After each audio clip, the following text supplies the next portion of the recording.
Hi, I'm Nick. And I'm Mel. I grew up playing outside. And I grew up doing something meaningful, watching movies and TV. I never had cable, and we finally bought a VCR about the same time DVD players hit the market. Throughout our marriage, Mel has sadly missed many of my pop culture references and movie quotes. So it's time to catch up on all the films I missed. Hello, Melissa. Hello. I feel like go ahead. We're back. We're back. It feels like a dream. I feel like it's been a long time. It has been a long time. That is true. Yeah. How have you been? How are you? Wow. I'm good. I'm good. I'm great. Yeah. I'm awesome. How are you? I am also great because of one very key reason. We're podcasting? We're podcasting. Yes, I do enjoy that. We're watching a movie? We are about to watch a movie. Okay. Which is, one of my faves things. And what are we about to watch? You don't know what we're watching? I don't know what we're watching. I didn't let the cat out of the bag or anything like that, or any kind of structure that the cat was held in. No. No. Is this a cat movie? No. Okay. Okay. It wasn't hiding in any kind of, place where you store things at all, the cat? What? No, I don't store my cat anywhere. What about when you take it to the vet? You don't store it in a box? Free. Okay. All right. Fair enough. So seriously, you don't know what we're watching? I don't know what we're watching. I just always like to make sure you're not messing with me. So, okay. We're watching a film called The Indian in the Cupboard. Okay. Have you heard of this film? I've read the book. Whoa, this is like a Freaky Friday situation going on because I've not read the book, but I've seen the movie. So, wow. Okay. I don't remember if I've seen the movie or not. Like maybe we watched it after reading it in class. Okay. That's possible. All right. I just wanted to though, because I loved the book. Well, of course. So good. I mean, yeah, there's a reason. I saw when I was trying to find this movie to watch, of course, the book comes up on lots of searches. So it seemed like it had won awards and things of that nature, which usually is a good bellwether for books. So yeah. Do you remember much about the story? No, I don't actually. There's something, the toys come alive or something. Okay. Miniature things are walking around. Oh gosh, but I could be confusing that with another. What other movie are you confusing it with, do you think? I don't know, but I don't know. Okay, fair enough. Yeah. So what are you excited about with this one then? Okay, I remember being excited about who played the character, the Indian that is in the cupboard. Sure. Okay. I don't remember who it was, but I think I was excited about that person. Interesting. So I can't wait to see who's in this movie. Okay. And I think it's like produced really well. I remember it being like kind of I don't know, a well-produced a well put together film, as they might say. Yeah, maybe. It definitely when it came out, if you were a kid of the right age range, you definitely wanted to see this movie. It definitely was marketed that way and felt like that. Yeah. I'm going to be honest. I don't remember much about this movie. I remember one thing, maybe three things. Okay, now I'm starting to remember more. But the one thing that made me want to watch this, I'm not going to tell you right now. We could talk about it after we watch it. Okay. But I'm just, star me on it. Like that's a memory saver for you. Okay. Yeah, I'll star you. Cool. I appreciate that. So I would like to hear some magic about what you would design this poster as. What do you think this one looks like?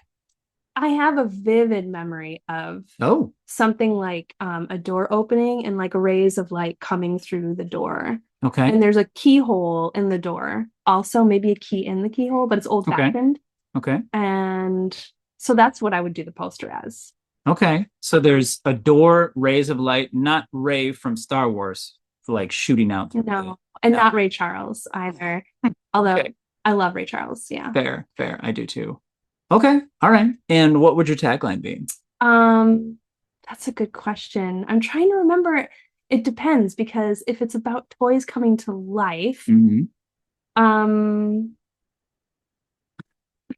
sorry, I'm just thinking I don't want to grow up with a Toys R Us cupboard. There's a million toys that I can play with. Sorry, that's the Toys R Us theme though. Yeah, that's not a tagline. I don't know. Taglines. Again, this is definitely my strong suit. Okay. I was gonna say small but mighty. Small but mighty? No, that's lame. Oh, come on. You're getting picky about your taglines at this point. I feel like you may not have much room to navigate. Something like no, not what's in the cupboard. No, I don't know. What's in the cupboard? Okay. Well, I'm rusty on this. You're a bit rusty. Your brain's too full of like knowledge from school learning. Unlock the secrets. Unlock the secrets of the cupboard. Okay, that's what it was. Okay. Yeah. All right. Well, you ready to check it out? Yes. Oh my gosh. Yes. All right. Let's do this. Paramount Pictures invites you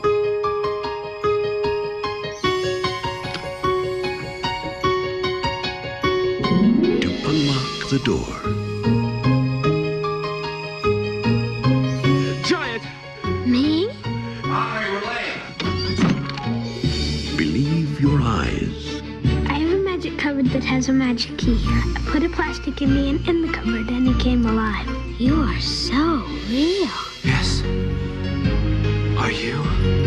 Open your mind. He is a real Iroquois man. He talks, eats, he trusts me. That's very interesting.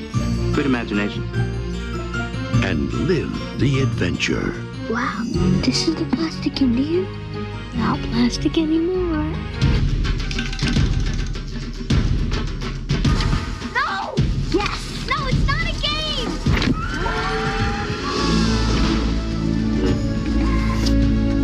Don't put them together. You know, cowboys and Indians. Duh! Hey! Everybody's so big! You can't! They're people! You can't use people! Learn to be a man. You should not do magic you do not understand. From the best-loved classic of adventure and imagination. I will be with you when the sun rises. One more time. The Indian in the Cupboard.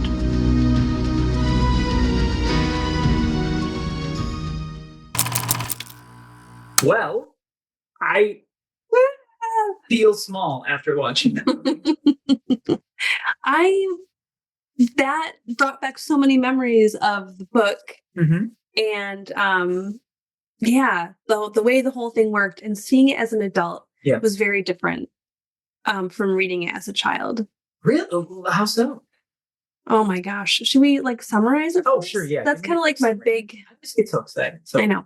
Give me a quick summary. Okay, so for his birthday, Omri.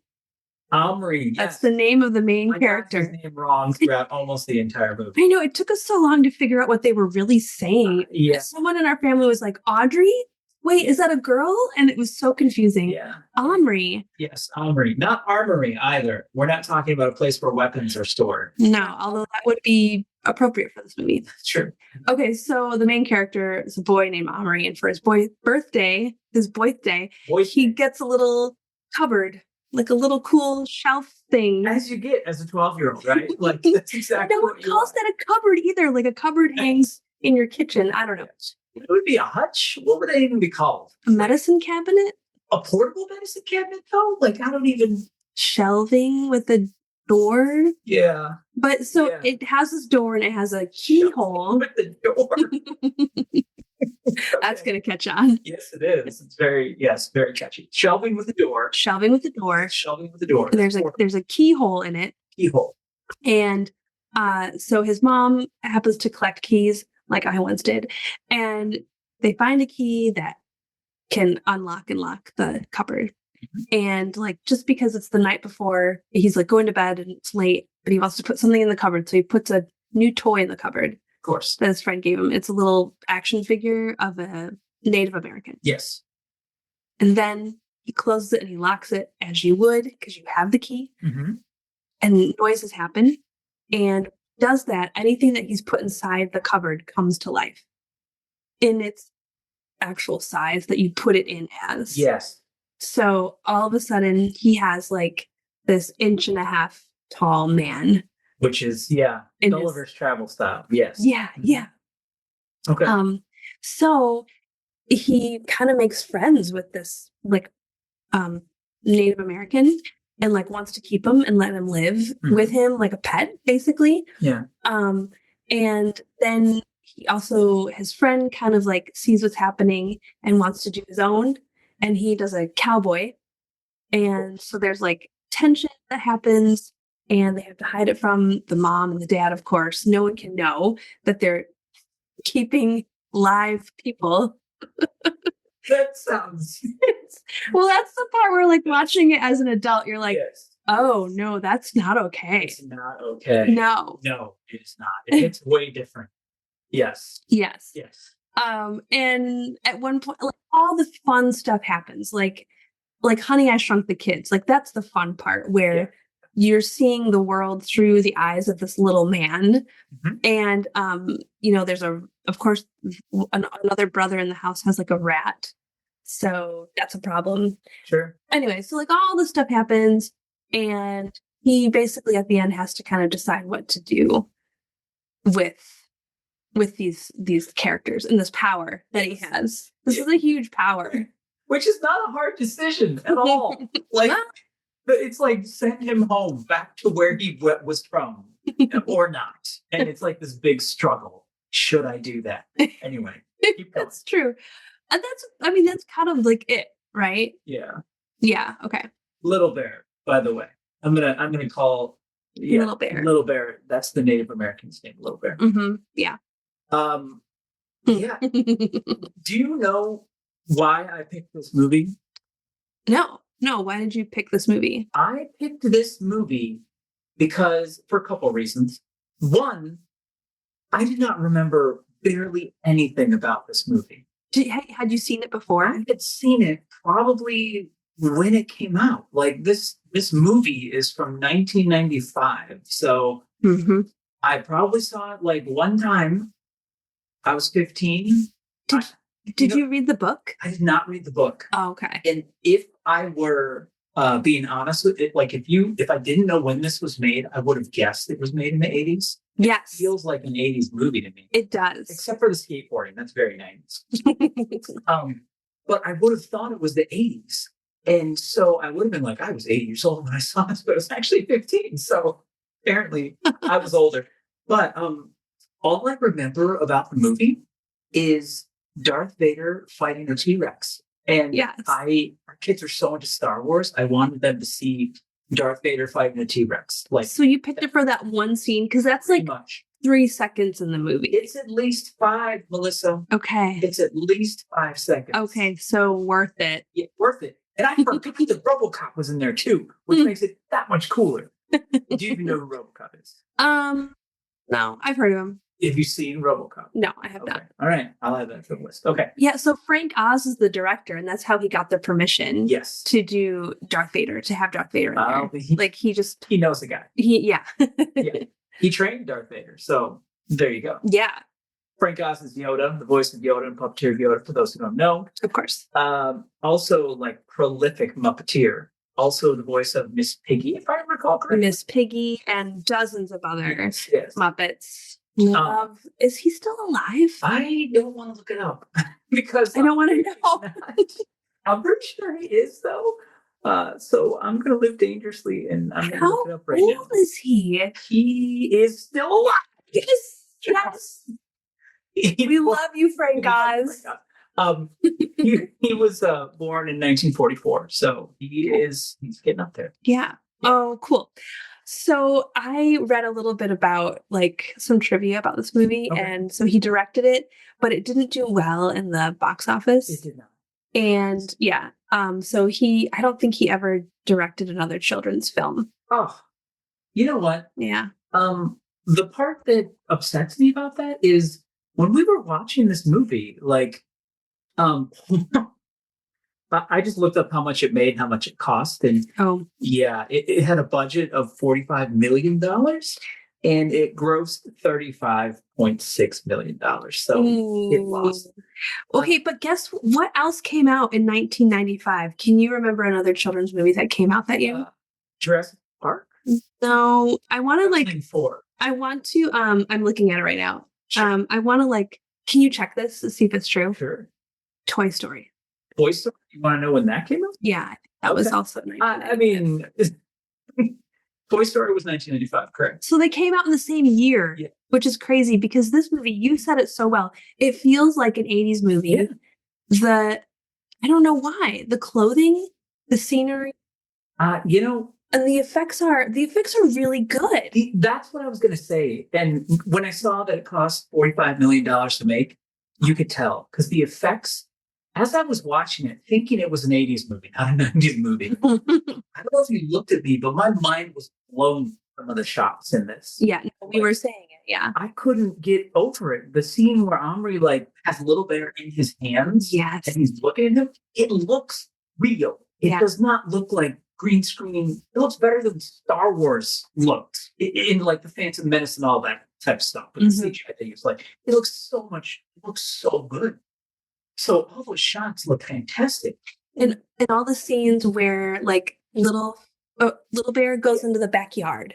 Yeah. And everything is huge. And so he's walking through the backyard. Mm-hmm. That felt really amazing. Yeah. And looked amazing. So yeah. But there's also, I don't know, because maybe everything was, what do you call it when the effects are handmade and not digitized? Just practical effects? Practical, that's the word. Mm-hmm. So because maybe everything was practical, it felt more 80s, even though it was really good. I don't know. I mean, now I'm questioning myself, how much practical things were there. It's still 95 though. You're still, there's blending starting to happen. Like Jurassic Park started with some of the blending where there were a lot of practical effects, but there were also they would just blend in CGI in there as well. So yeah, it's interesting to think about, but still amazing effects. And I was also shocked. This is not meant in a negative way at all, but Frank Oz was a really good director. His eye was really great for shots. Mm-hmm. So many. There was only one part where I was like, "Come on, Frank."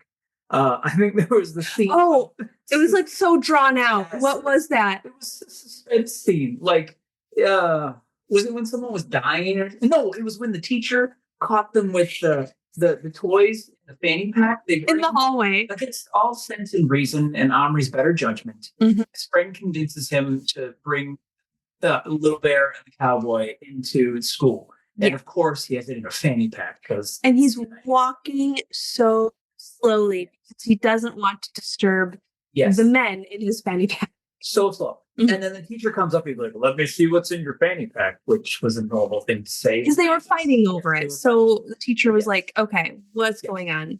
Yes. But it was I kid you not, what was that scene?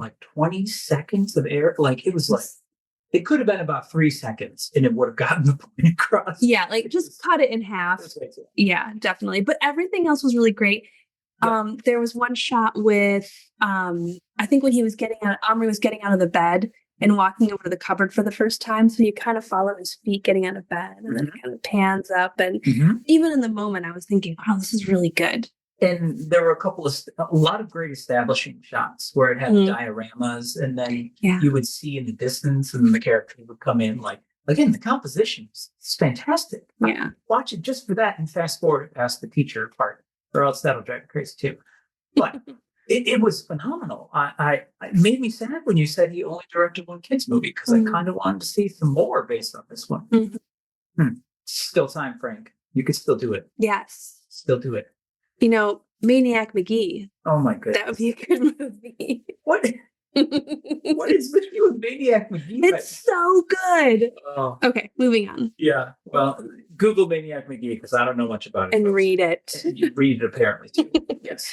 What was your what surprised you about this one, versus the book? Because you have a lot of fond memories of the book, Well, I have fond memories of the book, but I don't actually remember the book. Oh. Do you know what I mean? I remember enjoying reading it and being blown away and enjoy and loving it, but I don't remember the details of the book at all. I think I remember the descriptions of the key and turning that. Mm-hmm. Is there a special way that you had to turn it? They kind of glossed over that a bit. It was more just you had to turn it counterclockwise. It seemed like he turned it one way and it didn't work. I mean, that's how locks work. You got to turn it the right way. It was a lock. But. I don't remember if that was it. But what surprised me, which I was kind of hinting to earlier, was just the thought of a kid like holding someone hostage, kind of. And like, yeah, this person, Little Bear, had like no control in his life. And he really was at the beck and call of this boy. Yeah. And it was just, I don't know, so unfair. And he was surprisingly chill about it too. Yes. Like, he didn't get upset about, even after he, like, at first he thought that he thought that Omri was a god, you know, like, so he's like, oh, well, okay, cool. There's a god that brought me in here and I'm in this magical place. Then once he realized that wasn't it, he was still pretty chill. He was. Like, yeah. So, the whole situation, it definitely hits a lot different when you're older thinking about it. Yeah. But it also just goes to show like how, and it captures this really well, how children don't think further than the next fun thing. Oh, yeah. Right. And so it was just like, if you find an animal, you want to take it in. He found a little plaything that he wanted to keep and like just watch, and was intrigued by all the things he was doing and making, and like a friend. So it's really like just wanting a pet, basically, which we're dealing with a lot in our family right now. Yes. Hamster, ferret, parakeet. Yes. It doesn't matter. They just want a pet. It's spring too, so there's baby birds in nests. We're getting, why can't we just bring a baby bird in the house and raise it? Why not? Like, these are just such an innocent childhood thing of wanting to like care for something and kind of like own it. There's like this ownership too that I think is a component of it as well. Yeah. Well, it's like the instinct to be nurturing also. Yeah. So that surprised me. Yeah. Seeing it as an adult. But I enjoyed it. Like, it was still enjoyable, mostly. Right. I mean, I thought it was interesting too. The cool part about it is, and you see this weird lens through the story. You see Omri like learning and starting to empathize with Little Bear, right? And he just such a kid thing too. Like, there's something new. I need to learn everything about it. So he started doing research about where he was from and what his tribe was like and all that stuff. And you see that play out in the school, and his teachers are noticing. I thought that was an interesting angle too, and kind of like following that. And it getting grounded it all in the realism of it too. It was neat. So, what if you could put anything in a cupboard and make it come to life? What would you want to do? Oh my gosh. The first thing that flashed into my mind was this little Kermit the Frog toy that I got from McDonald's when I was a kid. The Muppet Babies one? Yeah, the Muppet Babies toy. Yeah. And we have Piggy in her car and Fozzie. Yes. That's the first thing that kind of came into my mind. Okay. But allow me to think about other options. Do you have something in mind? I know you do. You were like king of action figures when you were a kid. Yeah, I had a lot. Yeah. Wow. That would be a hard choice. But when you earlier in our discussion here, when you said that we were talking about the Darth Vader thing, the first thing you said, it brings something inanimate to life. The first thing that popped in my mind was a calling card. You could have minutes on a calling card. And I was like, I wonder if you put the calling card in the cupboard, if it would add the minutes back to the card. So random. That is so random, but also like so 90s. Because why? 90s. That's what do those exist anymore? I don't know. I also realized when I was talking about a key that you have to turn it a certain way, some people might not know that because cars are keyless now. A lot of houses are switching to have keyless entry. My work has keyless entry. So the tumble locks are going the way of the dodo, I think. That just made me so sad. I know. I didn't think about that. Brave new world. I'm going to start collecting keys again. I'm going to look for my old calling cards to see if there's any minutes left on them. I was just at a flea market, and every time I saw a little kind of cupboard like this, I thought, is this the one? Unequivocally, the first thing I would put, I just thought of another thing. Okay. I would put two things in there. Okay. One, Grogu. Two, Mogwai. I would put in Gizmo and Grogu, and they would be friends. And Gizmo, that would be amazing. And the great thing that would be amazing.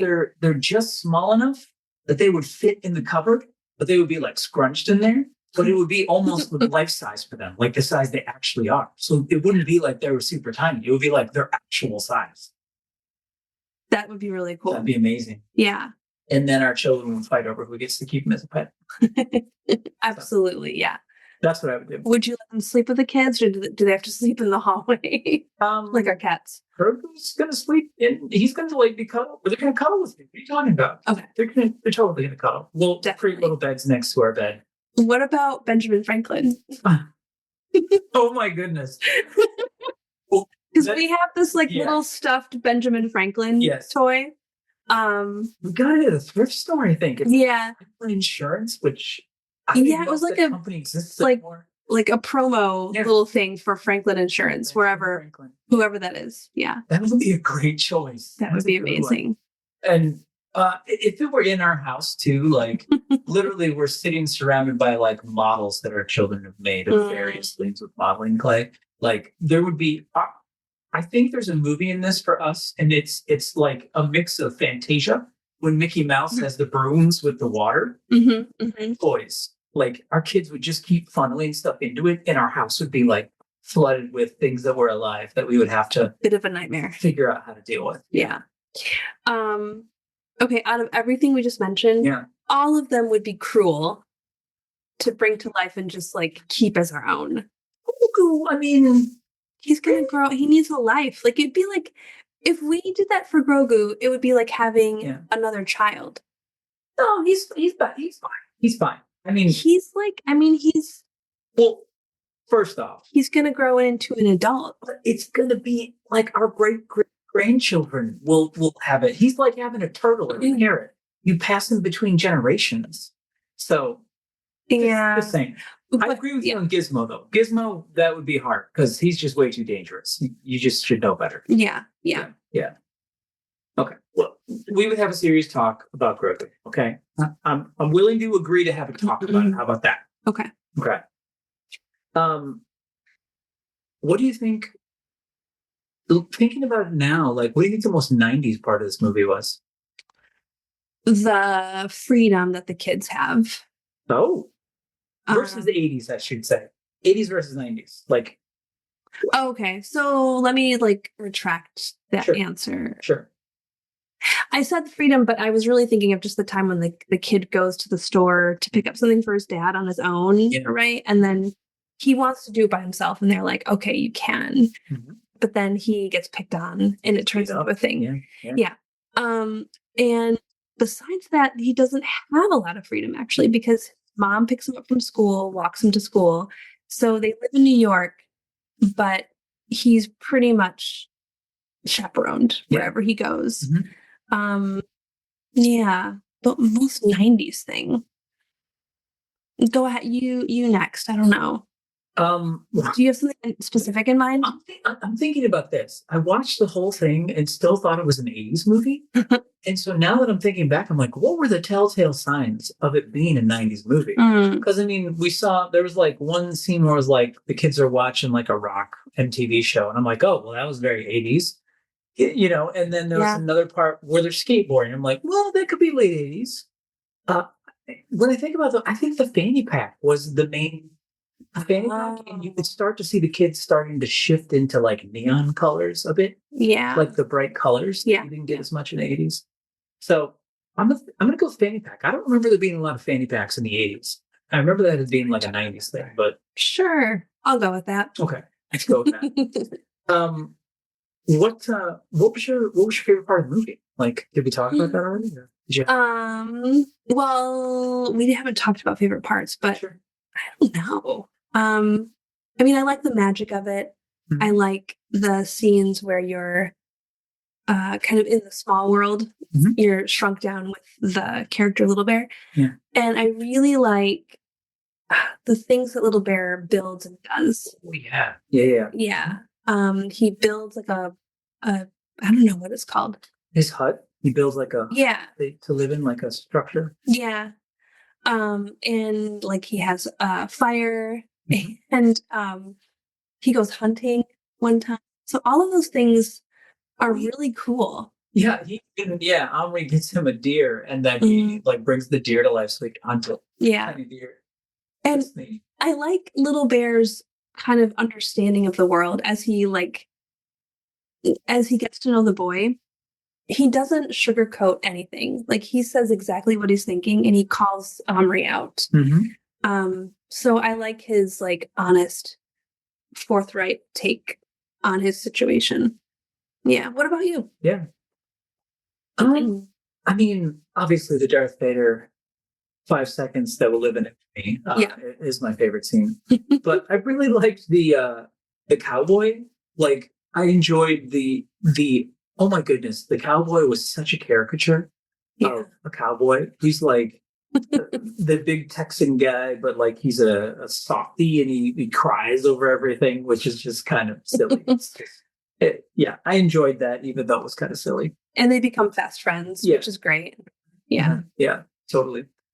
Are you curious what your poster ended up looking like?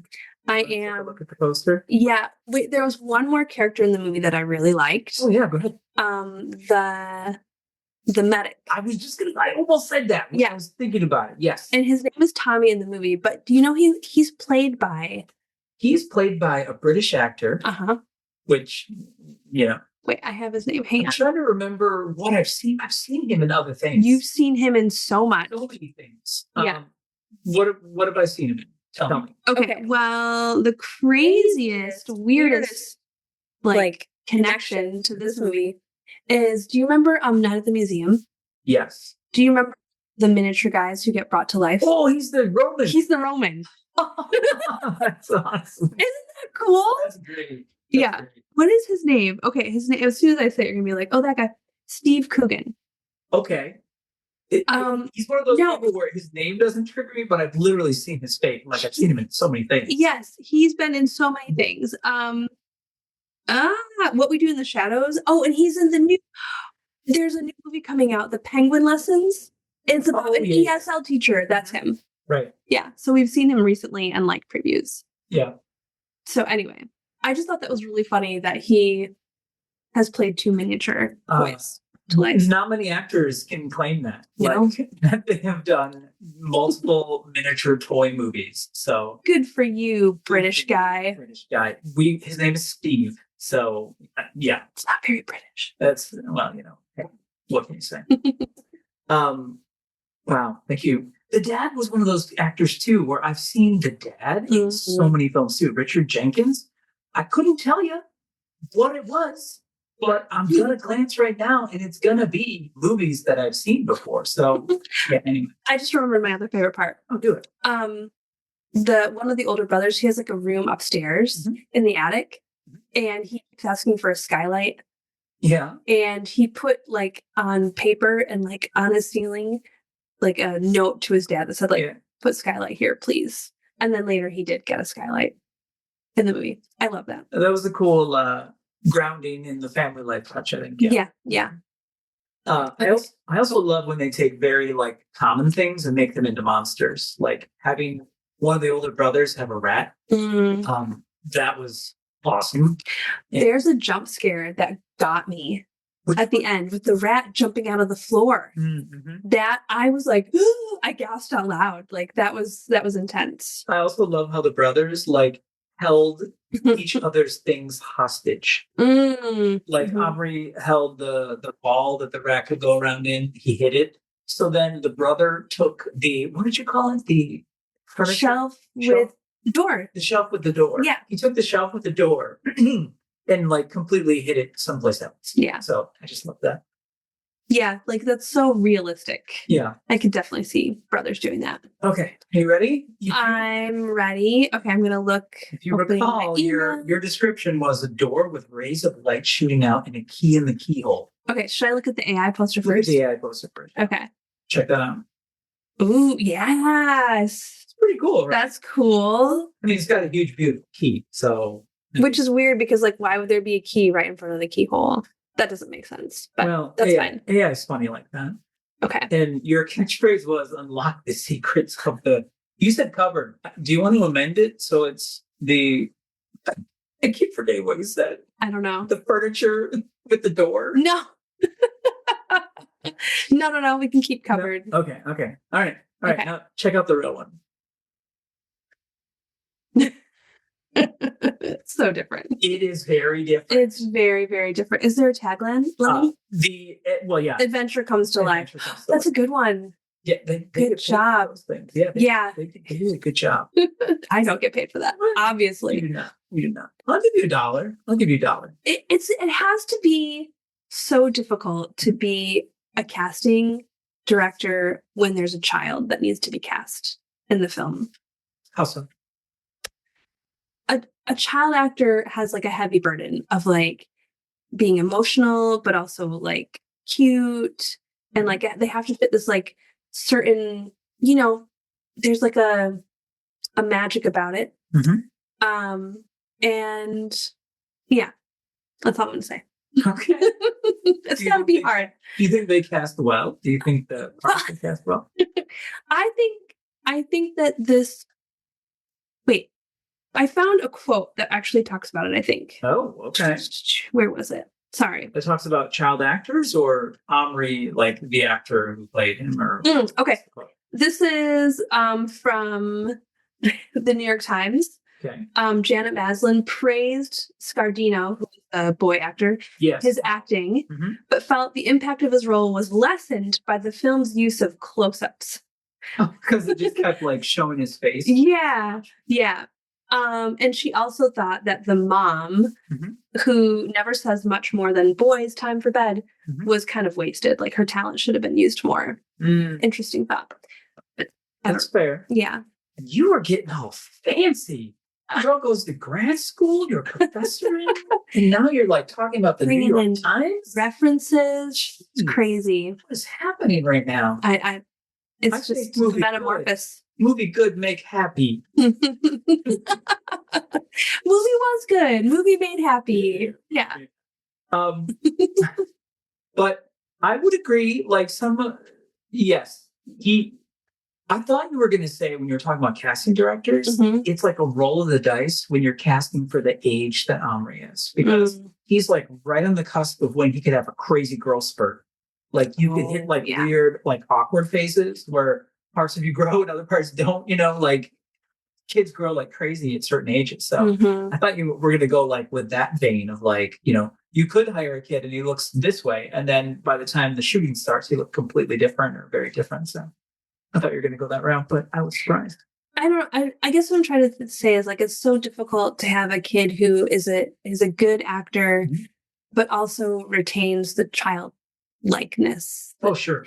But I think this boy really did. Like it was like watching a real kid and not an actor. Do you know what I mean? Like, no, I think it was really genuine. I think part of the thing that captured that in his performance for me was like, a lot of times you'll see kids the age he is in this when there's almost like a lag when they're talking. Like you could see them thinking and their brain has to process what's been said and then they'll respond. You know what I mean? Like I see this, I've seen this all the time with our kids. You'll be like, hey, it's time to do the thing. And then they're like, gears turning. Oh yeah, I don't want to do the thing. Like there's this like look on their face they get. And he I think he captured that a lot. And the other kid did too. Like you see them and they like have this like, it's like their brain is processing and you're catching it, which makes it feel more real. It doesn't make it feel like they're missing their lines or anything like that. It feels like more genuine. Which actually, if you think about it, so he, like all the scenes he was acting and talking to Little Bear, what was he actually talking to? I mean, because that was like all developed later, right? So that's actually a larger testament to his acting because he was probably talking to like a little, like, I don't know, whatever it was, Darth Vader action figure. Someone was off scene, like reading lines to him, probably. Yeah. Huh. That's cool. See, I'm just now processing that. I like to think it was, is it Andy Serkis? Like he did Gollum, right? Like it was just him. He was there, but he had shrunk himself down with Rick Moranis's Honey, I Shrunk the Kids laser. Yeah. And it was Andy Serkis. He was there doing all the lines, running the lines. He's that method. Pretty intense. It's pretty intense. Yeah.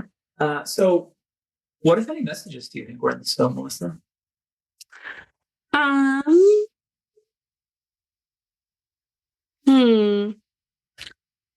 thinking. There's a message about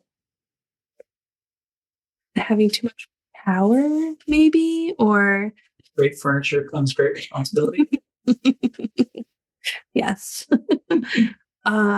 Raising a child is difficult, and by that I mean the Omri having Little Bear. Mm-hmm. I don't know. I don't know what the message is. What did you get a sense of what message you got? Is it Animal Farm? Oh no. It's what? I don't know where my brain was going with Animal Farm. I was thinking about it's that story where there's all animals. So Animal Farm naturally popped in my head. But the thing that just popped in my head was a Shark Tale. No, Finding Nemo. There's also what? Where are you going with this? You remember Bruce from Finding Nemo? Yeah, the shark. Fish are friends, not food. It's like that except with people. Not food. So there's like a lesson in humanity. Yes. Overall. Yeah. People are people no matter what size they are. That's well said. Much you got there. That's good. Thank you. Much improved. And if you love it, set it free. Isn't that another that's if you love it, put it back in the cupboard and turn the key. A, because it's satisfying. The gears turning, it just feels good. Yeah. And then allowing someone to return to their previous life also is good too. Yeah. Yeah. And we haven't even talked about like what does that mean? In this universe, do all toys have like a life that they're imbued with? Is it like Buzz Lightyear where he thinks he is like the Buzz Lightyear? Yes, that's what I'm like. Yes. Is he actually from the other time and his like mind is pulled into the present day in 1995? Or does he just have that backstory in his head, like you said? Like, I don't know. Because then I wonder if Omri was like wondering that because that changes the whole tone of everything, really. Because at that point, then he's got to be wondering, like, am I killing him if I don't keep him here? Or am I like keeping him safe by having him here? Like, there was a death. Yeah, there was. There was one older character that he brought to life who was just struck with fear at the sight of this huge giant and then died. Yeah. So, man, I don't know. I feel like there could be a sequel where you cross over Flatliners, because you know how I love to make every movie have Kiefer Sutherland in it. You can cross over Flatliners where they go in the cupboard, and then they could like flatline at the same time and go back in time to wherever that person came from. Yeah, I think we could go with that. So the book is a series. There are other books in the series. What? Yeah. So I don't know, maybe. Is there another movie? I don't know. I don't know if I can emotionally take that right now. I think we should read the books first. I think we should read the books too. Yeah. So, wow. My only other parting thought is I really want there to be a Toy Story, Indian the Cover crossover. I think that would be that'd be great. Imagine a tiny Buzz Lightyear, like a real one, and then a Woody, a real one. Like, that'd be fun. That would be fun. Now it makes me want to watch Toy Story movies to see if they did like a nod to this movie in any of their other movies, because they have so many Easter eggs throughout the whole thing. Yeah, that's always a good project. We could go do it. Awesome. Well, this is good. I had fun. Thanks for joining me and clearing your schedule and spending some time watching some flicks. My pleasure. That's a wrap. That's a wrap. Tell us what you think of this film in the comments, and don't forget to like and subscribe for more.